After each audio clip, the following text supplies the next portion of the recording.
Olá, caro aluno. Seja bem-vindo à nossa videoaula.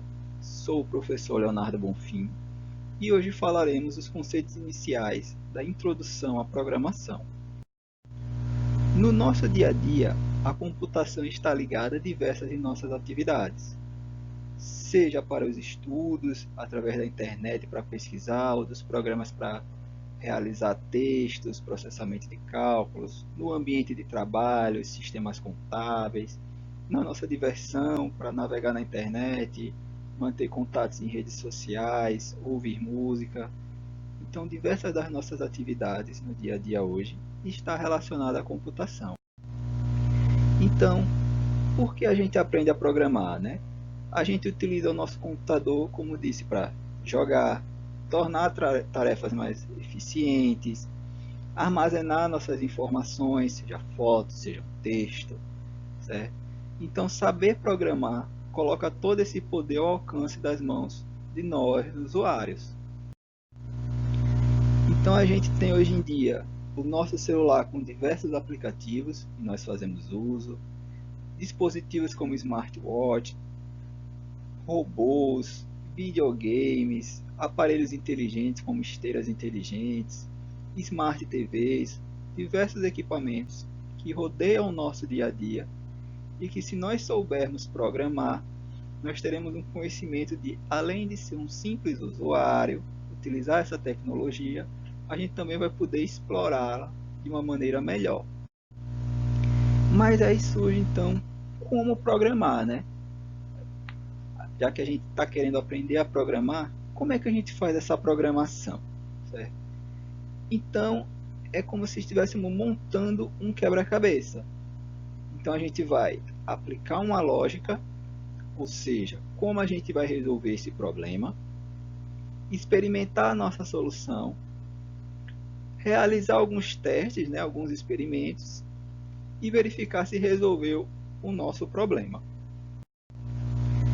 Todo esse processamento, essa solução dos problemas, né, no nosso computador, a gente tanto fala, é realizado diretamente no processador, um componente que é bastante conhecido no mundo da informática. Todo mundo que usa um celular, um computador, um notebook, um tablet, sempre ouve essa informação. Tem um processador potente, tem um processador um pouco mais fraco. Então, todos esses cálculos, todo esse processamento, seja uma solicitação para abrir um programa, seja a fluidez de um jogo, seja o tempo que leva para a realização de um cálculo, vai depender do processador. E como é que esse processador funciona? Ele vai receber as informações que a gente envia, seja, por exemplo, 2 números para realizar o produto, a multiplicação deles. Uma vez que recebe esses valores, ele vai aplicar uma lógica para realizar a operação desejada, como, por exemplo, a multiplicação desses números, e em seguida o resultado ele lança para ser apresentado. Então, ele vai receber os dados através de uma unidade de entrada, seja um mouse, um teclado, uma tela touch como o nosso celular ou tablet.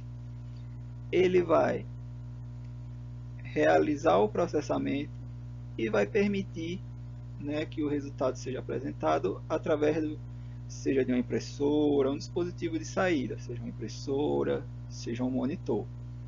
Certo? Então, o processador é tido como o cérebro do computador, justamente por ele ser responsável por realizar as operações que nós solicitamos. E essas operações são justamente as operações programadas nele, instruídas, né, por quem fez os programas.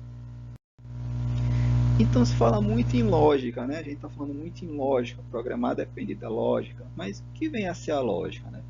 Então, Laureano conceitua como uma técnica de encadear pensamentos numa determinada sequência coerente para chegar a um determinado objetivo. Então, como assim? A minha lógica para resolver um problema precisa ter uma sequência que vai me levar a uma solução de um determinado problema. Por exemplo, um dos exemplos clássicos, trocar o pneu de um carro.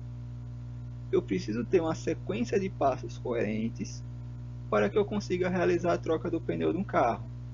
Ou seja, primeiro eu vou afrouxar os parafusos, depois levantar o carro através do macaco, aí sim eu vou retirar os parafusos, em seguida eu retiro o pneu, coloco o novo,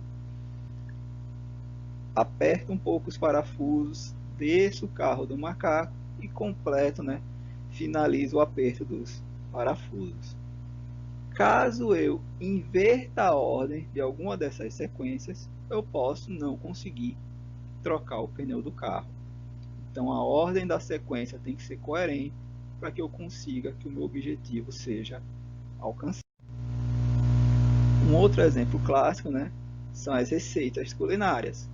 Toda receita culinária tem um conjunto de ingredientes que são, a gente pode fazer analogia na computação com as entradas que a gente está fornecendo, o modo de preparo, que vai ser todo o processamento a ser feito, e o resultado que nos é apresentado à saída. Certo? E também tem as nossas questões lógicas envolvendo a matemática, como por exemplo, meu pai tem 42 anos de idade, meu cachorro tem 8 anos. Se fosse um ser humano, a idade do meu cachorro seria 56 anos. Quantos anos teria meu pai se ele fosse um cachorro? Para resolver essa questão lógica, a gente utiliza regra de 3. Então, meu cachorro tem 8 anos em idade humana, teria 56, se fizesse a conversão. Meu pai seria x, ele tendo 42.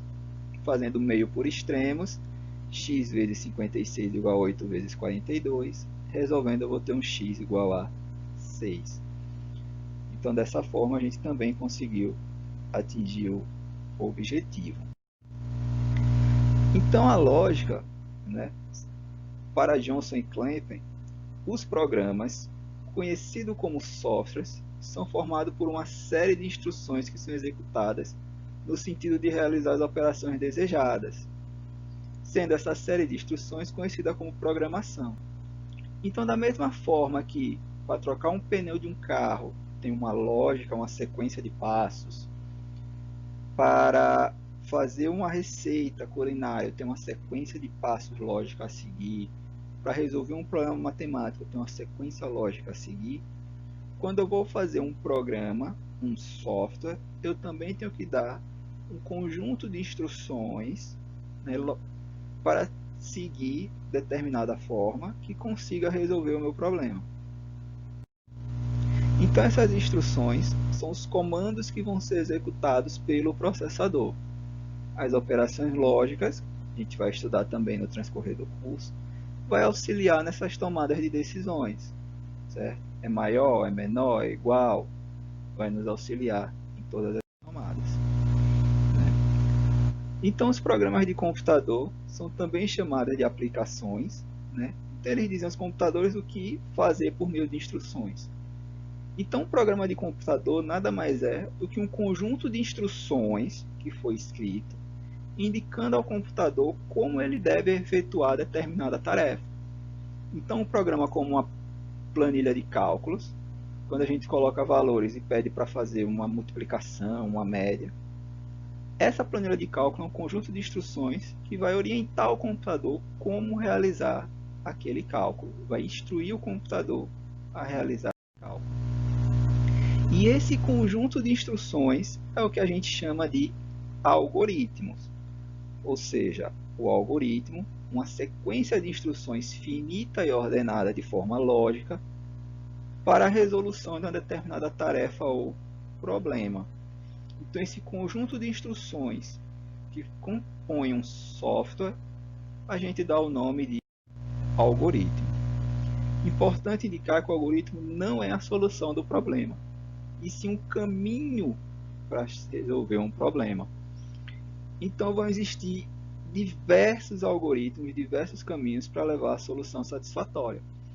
Então o mesmo problema passado nessa disciplina, cada aluno pode encontrar um algoritmo diferente, e todos os algoritmos podem estar corretos.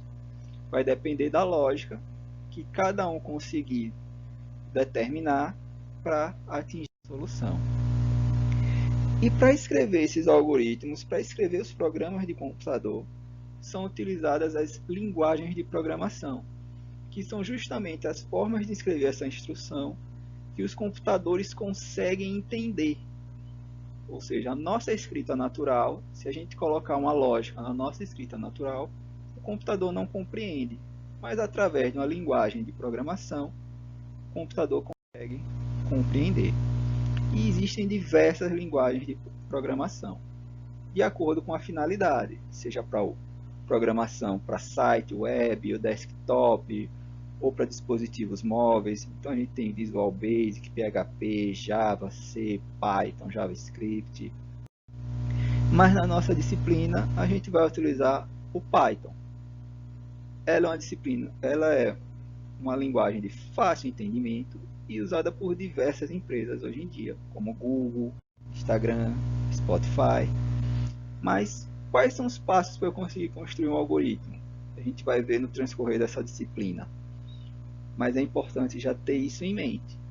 Primeiro ler atentamente o enunciado da questão, porque apenas dessa forma você vai conseguir compreender o que está sendo pedido.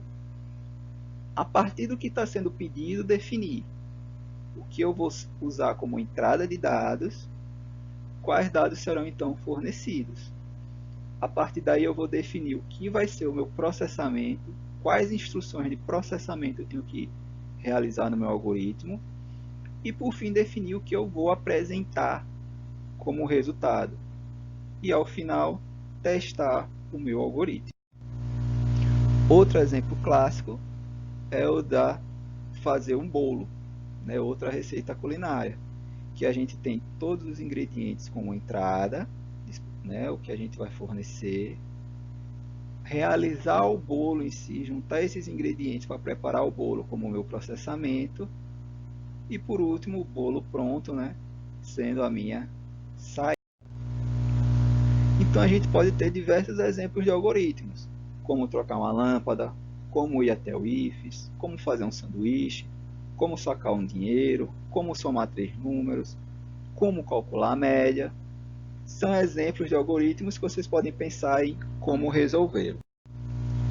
Então, foi isso, essa nossa primeira aula, justamente com os conceitos iniciais do que é a programação. Quaisquer dúvidas, podem entrar em contato comigo, professor Leonardo, ou com a professora Jamília. Obrigado.